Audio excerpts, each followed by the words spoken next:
Hello guys, welcome back to the channel, welcome back to the garage. So before we get started on our plans for this evening, I want to give you a little race truck update in the last video. Kind of made it apparent to you guys that we are done with trying to get the truck to the track this year. We're going to start our winter work. Also, thank you for all the comments of things you guys think are wrong with the engine. But with talking with everybody and all the stuff I've tried, we've pretty much narrowed it down to probably an electrical issue. I'm not saying that injector could be bad or something like that, but all that stuff is brand new. So the only real used component on the engine was the ECM. So that was when we had the source. So today I sent the ECM off and it is heading down to Florida so it can get checked out. They actually have a truck down there that they're going to put it on and run it, and that way we know for sure whether the ECM is bad or not. That's kind of what I'm leaning towards. It's kind of what I'm hoping for. Find out, maybe I wired it wrong, whatever. But I'm kind of hoping that's the case so we can get this behind us and be done with it. So anyway, what are we getting into tonight? Well, the last couple days I've gotten up for work and there's been like a light coating of snow on the ground. So we need to kind of get our winter preparations in order. So that's why we got Moby Dick back here. Moby Dick's primary purpose, if you haven't been with the channel for a while, is pretty much winter duty. This truck is a beast of a truck. That's obviously just being sarcastic. It's long, but that's about it. It is a gas truck. It's an automatic. It's a 4.7, which is kind of a gutless turd in this big truck, but it is four-wheel drive. So we have some nice tires on here for the winter. But we need to get this thing ready because when we get snow, this will be my primary mode of transportation, so we're not taking Caitlin out there. This truck isn't worth anything. I don't care about it, but it starts right up every time and actually runs pretty decent for what it is. So I'll run this. Like I said, I don't care about it. It's not worth nothing. So if something happens or somebody hits us, it's no big deal. But anyway, our winter prep starts with, we had a little issue last time I ran it. As you can see here, our fuel tank is, well, it is touching the ground. Well, just barely not touching the ground. There's a little light under it. So our rear fuel tank strap broke. The front one looked pretty good when I looked at it, but we're gonna get our fuel tank up. Now the big thing that sucks about this is it actually has a full tank of fuel. But looking the part number up online, I think we can actually use the fuel tank straps that came off the race truck that I just kind of had sitting in my scrap pile. I think we can get away with using that, and it'll just kind of be a pain in the ass to get to everything, but that's it. So anyway, we'll get started on that, get our fuel tank secured, and then we'll move on to our other issue with Moby Dick, and maybe we'll even get to Caitlin here in a minute, because there's something I want to change on Caitlin that I like, but can be kind of annoying.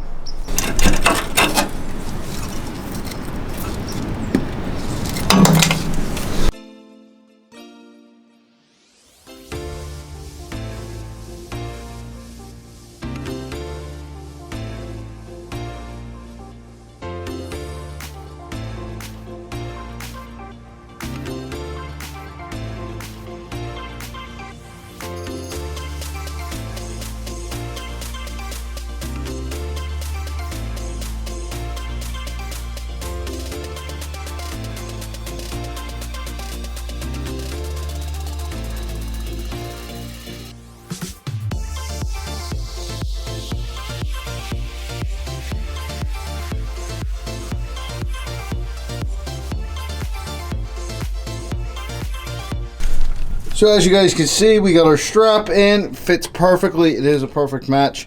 One thing that I think is very surprising is that one was completely shot, broke in half. The front one is absolutely mint. There's nothing wrong at all.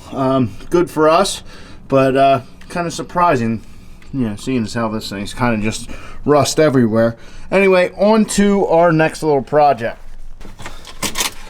So I actually drove Moby Dick to work the other day, and when I started the truck, I noticed,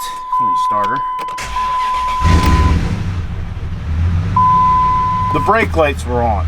So the ABS light and the emergency brake light were on, but I was about halfway to work till I noticed the speedometer was not working at all. So that told me we had a problem with our speed sensor. So right here on the rear axle is the speed sensor.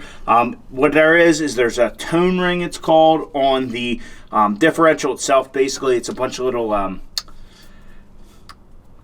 indentations and ridges on a piece of like plate that sits between the ring gear and the differential housing itself. Actually, there's a little lip for it, and it just reads that. Kind of like our crank sensor on our fluid amper. So looking at our harmonic balancer, our fluid amper, as you guys can see, there's little ridges sticking up, and then there's our crank sensor. Basically, our tone ring on our rear is the same thing, just internal to the rear itself. So I was looking at that, and obviously, you know, nothing really wrong with the sensor unless we had a problem in our rear, but I didn't think that was the case. But then I looked up, sure enough, we have some rodent issues, which is not anything new, but they ate through the 2 wires coming from the sensor. So we should be able to repair those and have our speed sensor working again and shut those brake lights off. So that's our last little thing on Moby Dick. We'll check all the fluids, and he should be good for winter.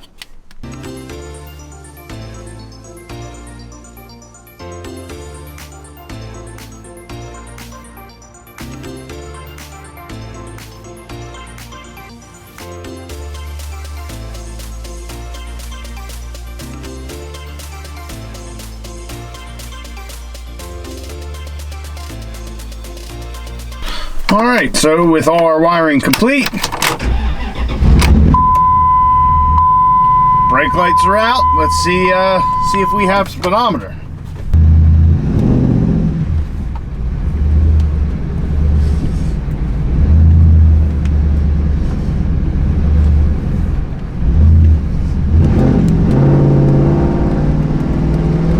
And yes, we do. So that's a success. So we'll park Moby Dick after I check the fluids, and on to Caitlin.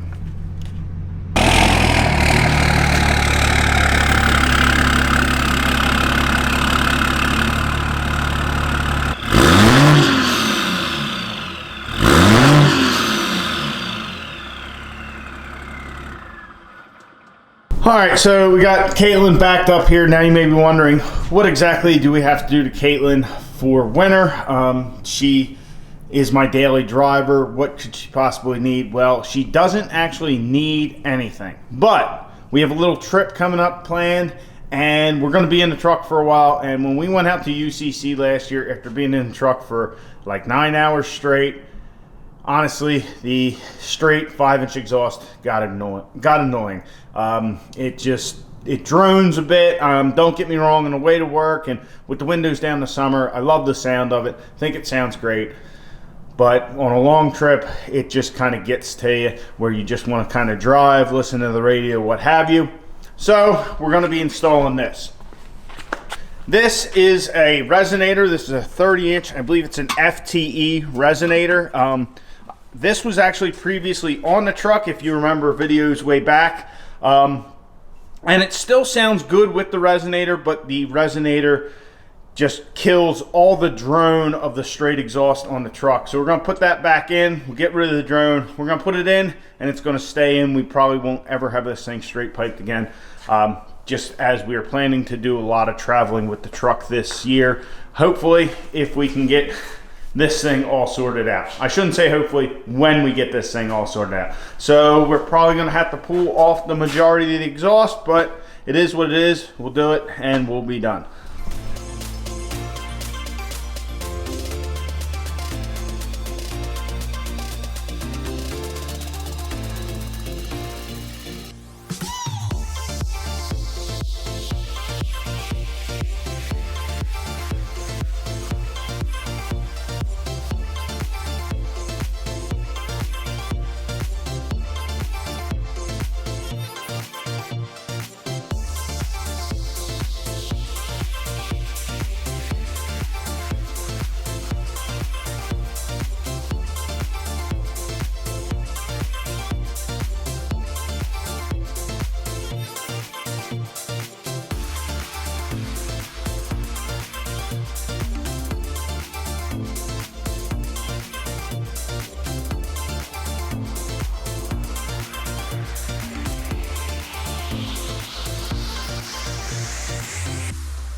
So guys, I hope you could hear the difference there. We have our exhaust back on the truck now with the resonator. It still will be plenty loud. It certainly doesn't have kind of like the cool rasp that it does with the straight exhaust, but it won't drone. That being said, I also left the tailpipe off because with the tailpipe on, it helped the drone, so it wasn't as bad. But without the tailpipe on with the resonator, there's really no difference. So I just decided to leave that off. I have a little bit of a different look, have a little bit of a axle dump. But yeah, so we left that off. Also, I was able to do this because I always choose to spend a little bit extra money and make sure I get all of these kind of clamps, these band clamps. If you're doing an exhaust on your truck, car, anything, and you think there's a possibility you might have to remove it at some point, yeah, definitely go with these. If you use the U-bolt style, you'll never get it apart. You'll have to cut everything and new. I mean, don't get me wrong, it was still a little bit of a pain to get some of these pieces apart as they start to obviously rust together and whatnot. But if you ever want to take it apart, if you don't have these, you probably don't have a shot. So anyway, guys, something a little different in the garage tonight. We weren't actually working on the race truck. We're getting some winter preparations done on Moby Dick. Nothing real exciting, just some stuff we needed to do. Like I said, that truck, that's pretty much its primary purpose, is an extra vehicle, but also winter duty. So I will drive Caitlin throughout the winter, pretty much all the time. But if we're supposed to get 6 inches of snow, or I'm supposed to go to work and it's supposed to start snowing while I'm at work, I'll just take Moby Dick. It's not that I worry about my driving necessarily, but it's the other people. Hate to call out people in Jeeps, but people in Jeeps tend to be pretty bad on the highways, thinking they got four-wheel drive, and I guess they just don't realize that the brakes don't work any better.